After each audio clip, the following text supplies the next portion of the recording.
에베소서,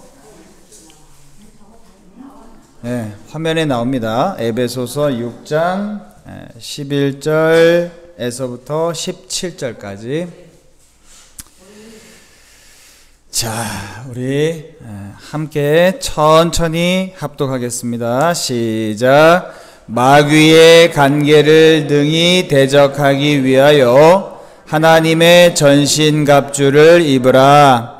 우리의 씨름은 혈과 육을 상대하는 것이 아니요 통치자들과 권세들과 이 어둠의 세상 주관자들과 하늘에 있는 악의 영들을 상대함이라.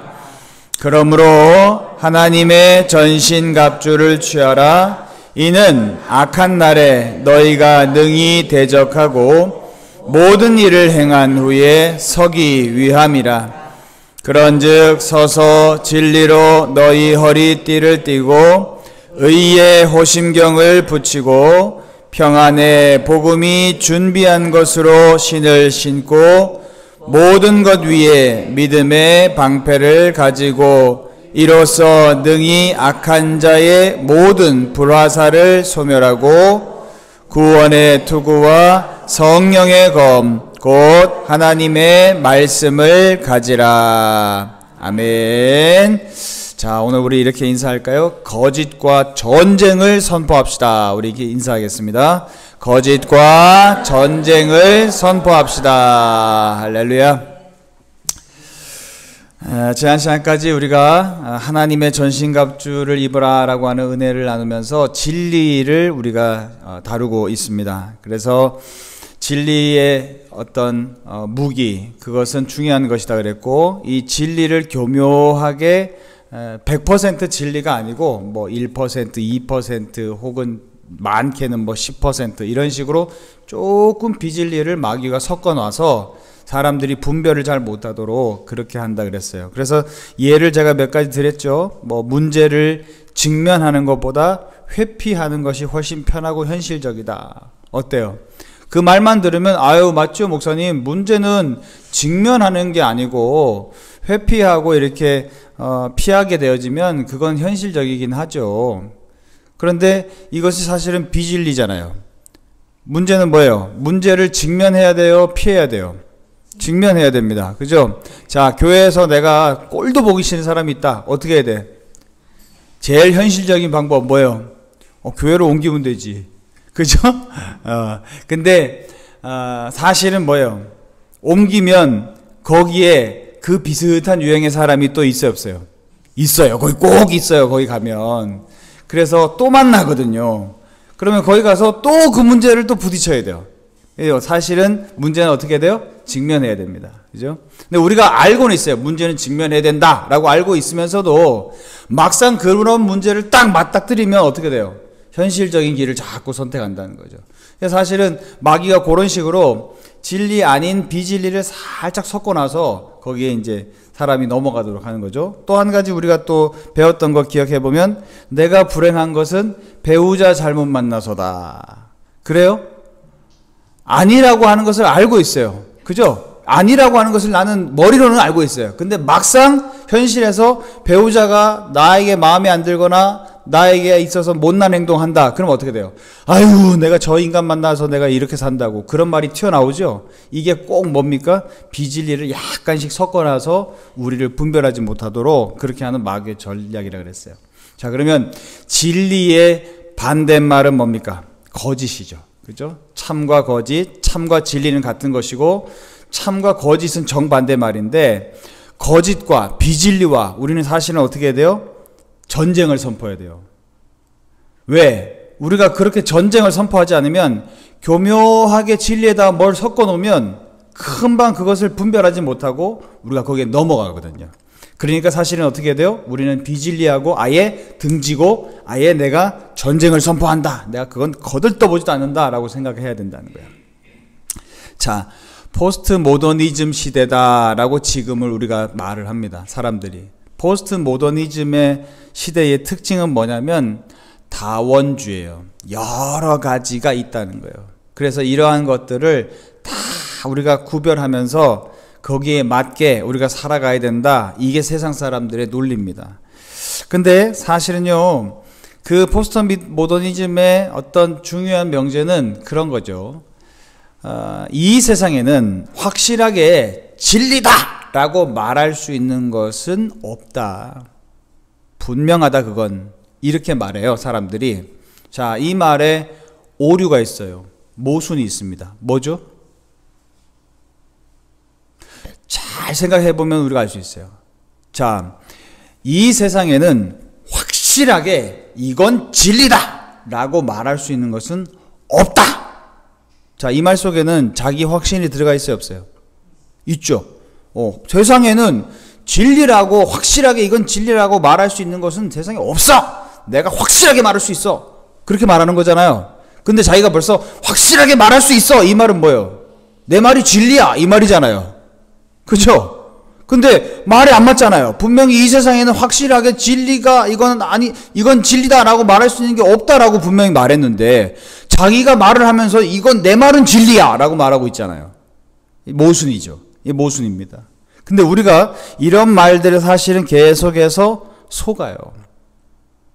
우리가 처음에 들을 때는 그냥 건성으로 이렇게 들으면, 지나가는 말로 들으면 그렇지, 세상이 뭐 다양한 세상이 있고 인종도 다양하고 문화도 다양하고 역사도 다양하고 나라도 다양한데 확실하게 그 나라에게 모두가 다 적용할 수 있는 진리가 있겠냐? 에이, 뭐 그런 거는 뭐 없을 수밖에 없지. 이렇게 우리가 슥 생각하고 넘어가 버립니다. 그러고 난 다음에 교회 오면 복음은 진리입니다 뭐 이러고 있는 거죠. 그러니까 우리가 때에 따라서 막 변하는 거예요. 구별을 못해서. 그죠? 자, 성경은 기독교만의 경전이냐? 그렇지 않습니다. 모두에게, 세상 모두에게 하나님의 말씀은 진리인 줄로 믿습니다. 근데 우리가 자꾸 이런 속임수에 넘어가요. 자, 바울 같은 경우 어땠어요? 교회 안에 비진리가 들어오거나 거짓 선지자들이 들어오거나 거짓 가르침이 들어오면 바울이 그냥 세상은 다원적인 겁니다. 그런 거예요. 그냥 그런가 보다 하시고 넘어가세요. 그랬어요? 아닙니다. 바울은 아주 거짓 비진리가 교회 안에 들어온다, 내 안에 들어온다. 어떻게 했어요? 하여튼 이건 무조건 잡아내야 된다. 어떻게 해서든지 이거 끊어내야 된다. 바울은 끝까지 싸워야 된다 그랬어요. 그죠? 바울 목사님이 목회하시던 교회들 보면 손 그 비진리 가지고 계속 교회가 문제가 생깁니다. 근데 바울 목사님이 그것을 내버려 두냐? 그렇지 않아요. 하여튼 이것은 전쟁을 선포해서까지 이거는 이겨내야 된다라고 얘기했어요. 자, 예수님이 말씀하셨죠.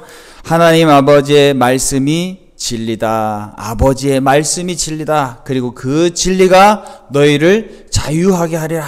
예수님이 선포하셨죠. 그렇게 선포하시고 난 다음에 자기도 어떻게 했어요? 하나님의 말씀대로 살았습니다. 그리고 말씀대로 살면서 자기가 몸으로 보여줬어요. 뭐요? 진리가 사람을 자유하게 한다라고 하는 것을 예수님이 몸소 보여줬어요. 율법에서 정결예법으로 손 안 씻고 밥 먹는다. 어때요? 이거 뭐 있을 수 없죠. 그죠? 근데 예수님이 믿으셨던 진리는 율법의 조항입니까? 하나님 말씀의 궁극적인 뜻입니까? 하나님 말씀의 뜻이죠. 야, 정결례를 왜 행하느냐? 사람의 입으로 들어가는 것이 깨끗하게 내가 손 씻고 먹어야 된다라고 생각을 한다면 당연히 내게서 나오는 것도 깨끗한 것이 나와야 된다. 그걸 생각해야 되지 않겠느냐. 근데 너희들은 들어가는 것만 깨끗하게 손 씻고 밥 먹으려고 애를 쓰고 나오는 거는 들어온 게 나와도 괜찮다라고 하고 있지 않느냐. 너희들은 하나님의 진리의 말씀을 잘못 받은 것이다 라고 얘기하시는 거죠. 자, 그렇게 얘기하시니까 예수님은 얼마나 당당해요. 그죠? 다른 사람들은 율법학자나 바리새인들이 당신 왜 손 안 씻고 밥 먹어? 그러면 예, 죄송합니다. 제가 율법을 어겼습니다. 이렇게 비굴하게 굴죠. 근데 예수님은 당당하죠. 아주 자유롭죠. 너 그 말씀의 뜻을 제대로 너 알고 지금 나한테 얘기하는 거야? 아니, 사람이 자기 입에 들어가는 것도 깨끗하게 씻고 그렇게 해서 먹어야 된다라고 하는 것을 생각할 줄 아는 인간이면 네 인간이 나에게서 더러운 것이 나온다라고 하는 것도 잘 살펴야 될 거 아니냐라고 예수님 오히려 반박하시죠. 예수님이 하나님의 말씀이 진리이시다라고 하고 난 다음에 그 진리를 취하고 자기도 그 말씀대로 살면서 자기가 그 진리 안에서 자유하게 되어지는 것을 실제로 몸으로 보여주시죠. 우리 예수님이 그렇게 사셨다는 거예요. 자, 그 다음에 그렇게 몸으로 산 것만 아니라 우리에게 뭘 말씀하시냐? 진리가 하나님의 말씀이다 라고 하면서 이제 우리는 그러면 어떻게 되냐? 이 진리를 통하여서 마귀에게서, 악에게서, 죄에게서 벗어나야 된다 라고 예수님이 말씀하셨어요. 그리고 난 다음에 예수님이 악에서 벗어나기만 하면 우리는 자유야 라고 말씀하시냐? 그렇지 않아요. 여러분, 세상은요 그렇게 말합니다. 뭔가가 나를 이렇게 율법의 조항이 됐든 그게 경전이 됐든 뭐가 됐든 이렇게 살아야 된다 하고 이렇게 사람들에게 옥죄면 그게 뭐가 되는 거예요? 속박이 된다라고 사람들은 설득을 합니다. 그러면서 우리는 어떻게 되느냐? 자유를 누리려면 요 나를 속박하고 있는 것을 이렇게 벗어나면 된다 이렇게 생각을 해요. 그래서 종교도 율법이 되어졌던 종교적인 행위, 예배의 행위가 됐던 주일마다 나와서 무슨 예배 드리고 새벽마다 나와서 기도하고 수요일 예배마다 나와서 예배 드리는 거 이것도 일종의 속박 아니냐? 이걸 벗어나봐라. 그러면 사람이 얼마나 자유로운데 그렇게 세상은 말하죠. 솔깃하죠. 그리고 자기가 또 생각을 해보면 뭔가가 나를 이렇게 속박을 하고 있다가 그걸 딱 풀어헤치고 나면 자유해졌었던 경험들이 있잖아요. 그러다 보니까 거기에 또 금방 또 속아 넘어가요. 자, 하나님의 뜻에서 벗어나면 자유롭다. 처음에는 자유로운 것 같죠. 근데 나중에는 자유롭지 못합니다. 왜 그래요? 벗어는 났어요. 그죠? 하나님의 뜻에서 벗어는 났습니다. 그래서 어느 정도는 자기가 자유를 누리고 있어요. 근데 나중에 보면 이게 자유롭지 못해요. 왜요? 어디로 가야 되냐? 방향을 안 줬거든요. 그죠? 벗어는 났어요. 그럼 이제 벗어났으니까 이제 어떻게 됩니까? 어디를 향해서 가야 될 거 아닙니까? 그냥 가만히 있으면 그냥 내가 자유롭습니까? 아니요. 어디를 향해서 가야 돼요. 자, 사막을 가고 있습니다. 점점 숨이 턱턱 막혀와요. 점점 태양이 장렬합니다. 그러면서 이제 죽을 것 같아요. 그러면서 오직 드는 생각은 이 사막을 벗어나야 된다. 이렇게 뜨겁고 이렇게 걸을 때마다 다리가 푹푹 빠지는 이 사막을 벗어나야 된다. 그래야 내가 산다 라고 생각을 하는 거예요. 어떻게든지 이 사막을 벗어나자. 그래서 낙타가 한 마리 지나가면 낙타 발목이라도 붙잡고 하여튼 끌려가서라도 이 사막을 벗어나야지 사람이 노력을 합니다. 자, 그렇게 해서 사막을 벗어났어요. 자유해졌어요? 아니죠. 살려면 어떻게 돼요? 물을 마시든지 음식을 먹든지 어디 마을이 어디 있나 하고 그곳을 향해서 가야 되죠. 이거하고 똑같습니다.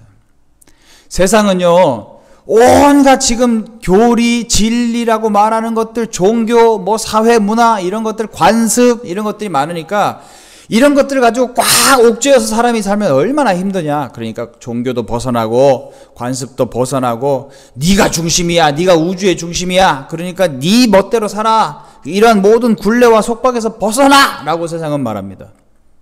그리고 그 말은 들으면 솔깃해요. 아, 벗어나면 내가 자유롭겠구나 이렇게 생각해요. 그래서 착각하는 사람들이 있어요. 교회 잘 나오던 사람들이 교회 안 나오면 당장 뭐가 생겨요?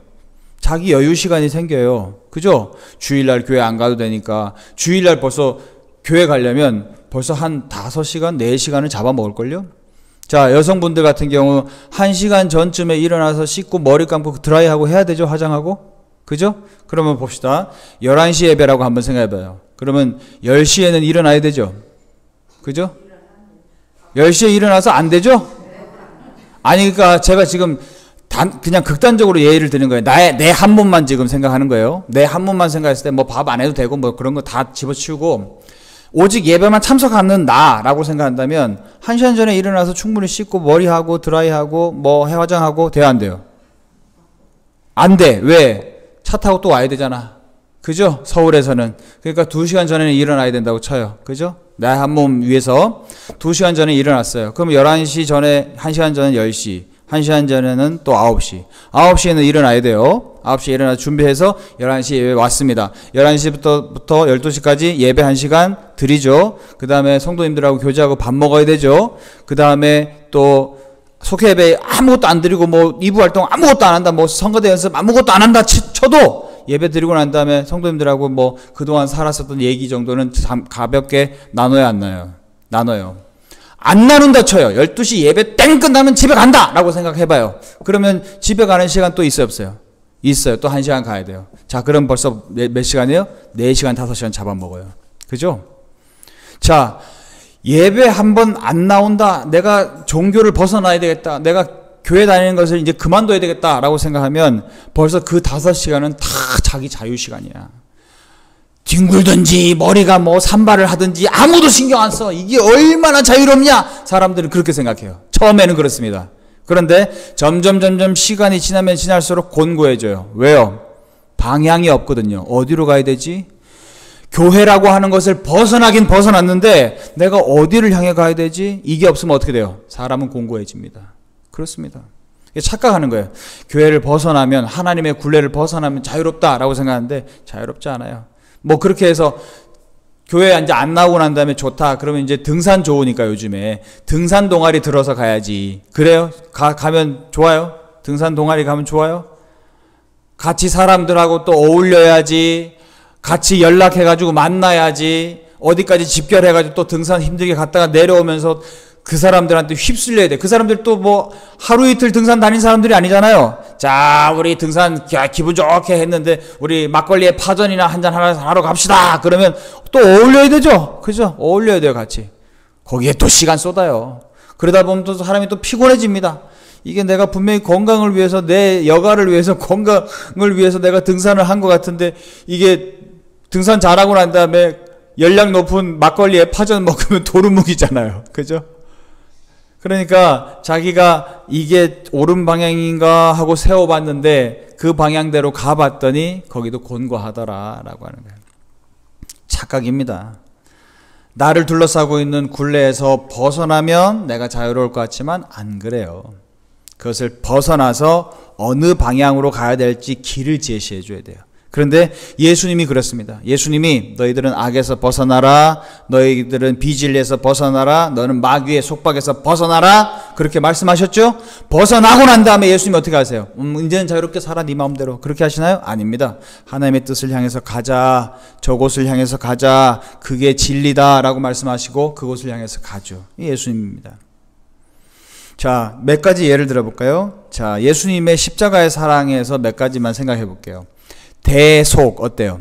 대신 값을 치르는 거죠. 이게 대속의 은혜죠. 목사님, 대속의 은혜만큼 말도 안 되는 게 어디 있습니까? 내가 지은 죄인데 이 사람이 대신 갚아준다. 그런 게 어디 있습니까? 내가 그 문제를 해결해야죠. 자, 처음에 들을 때는 그런 것 같죠.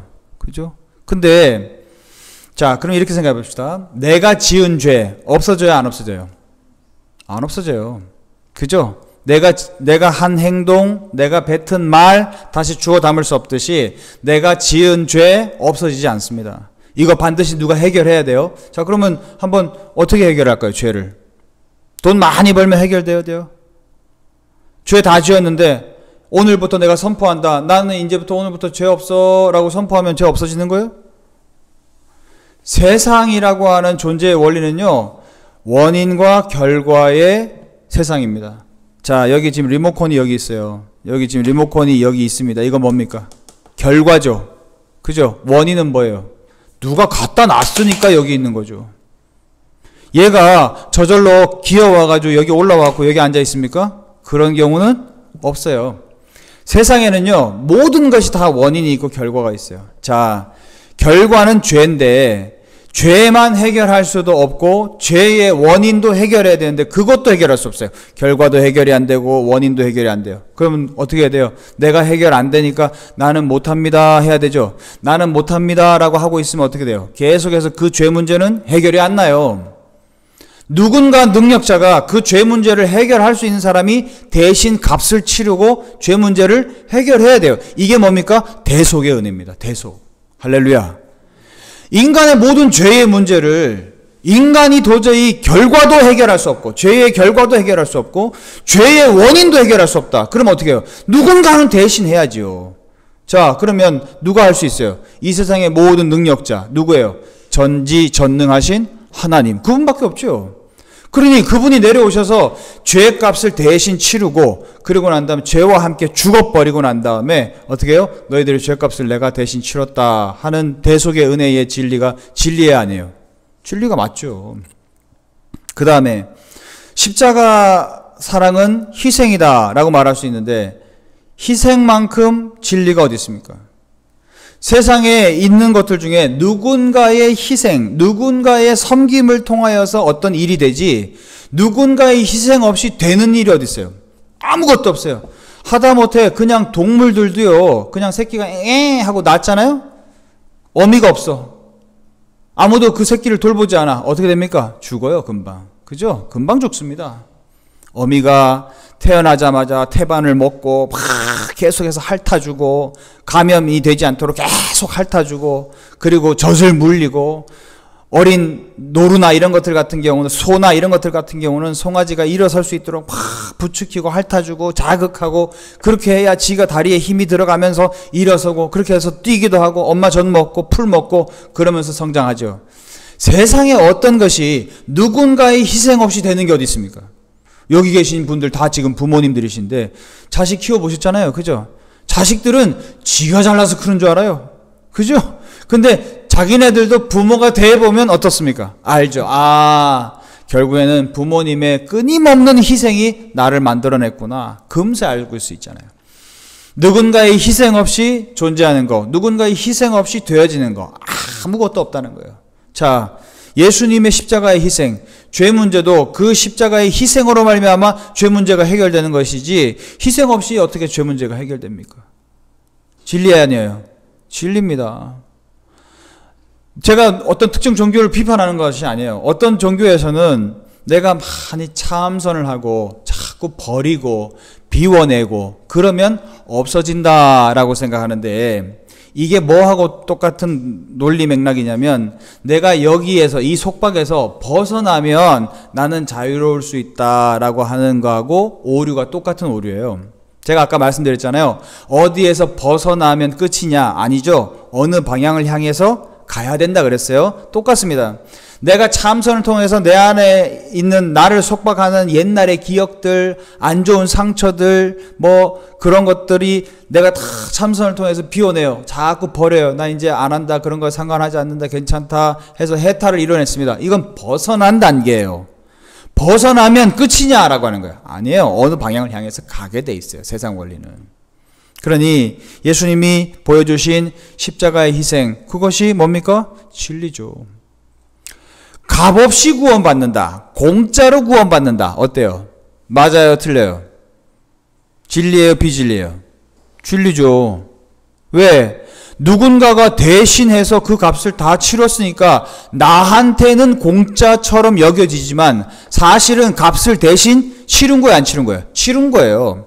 우리가 사실은 공짜로 구원받았다 이렇게 말하면 안 되고요. 사실은 뭡니까? 값 없이 구원받았다 이렇게 말하는 것이 정확한 표현이에요. 원래 값은 있어요? 없어요? 있어요. 그래서 그 값을 누가 대신 치렀죠? 예수님이 치렀어요. 근데 나는 그 값을 냈어요? 안 냈어요? 안 냈어요. 그러니까 내가 느끼기에는 공짜 같지만 사실은 뭐예요? 값이 있어요.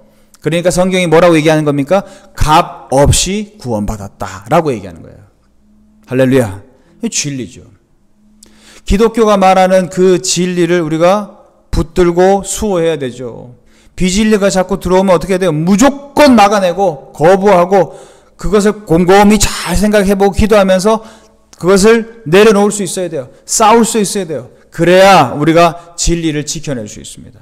그리고 성경이 오늘 우리에게 얘기하죠. 이 진리가 뭡니까? 진리의 허리띠를 띠라 그랬습니다. 제가 지난번에 그래서 군인들이 차는 탄띠에 비유했죠. 탄띠를 딱 차고 나면 어떻게 합니까? 단독 군장을 붙일 수 있는 모든 무기들을 다 갖다 붙일 수 있어요. 여기다 총도 한 24발짜리 총알 양쪽에 딱 박을 수 있고 48발 쏠 수 있고 총도 딱 겨눌 수 있고 대검도 찰 수 있고 수통도 찰 수 있고 급할 때 물 마시는 수통도 찰 수 있고 그렇습니다. 포승줄, 적을 제압했을 때 적을 묶어야 되는 포승줄 그것도 여기에 찰 수 있고 다 그래요. 탄띠 하나만 차면 그 무기들을 무궁무진하게 붙일 수 있어요. 마찬가지입니다. 이 진리의 허리띠가 올바로 우리 허리의 중심에 있을 때 다른 무기들도 취할 수 있어요. 우리 대림제일교회는 거짓과 전쟁을 선포하시고 뭐 그렇다고 해서 다른 종교를 막 미워하고 다른 종교인들하고 대화도 안 하고 그 사람들 그냥 이 사람들은 구원 못 받을 저주받은 인간 뭐 이렇게 욕하고 이런 게 아니라 내 안에 비진리가 들어올 때 그것과 싸울 수 있는 마음, 비진리라고 한다면 내가 온전히 내려놓고 하나님의 진리만 붙들겠다고 하는 강한 마음, 그것이 우리에게 있을 때 우리가 진리의 허리띠를 띠고 다른 영적인 큰 무기들도 우리가 마음껏 사용하게 되어질 줄로 믿습니다. 우리 대림제일교회는 그렇게 진리로 승리하는 저와 여러분들 될 수 있기를 주의 이름으로 축원합니다.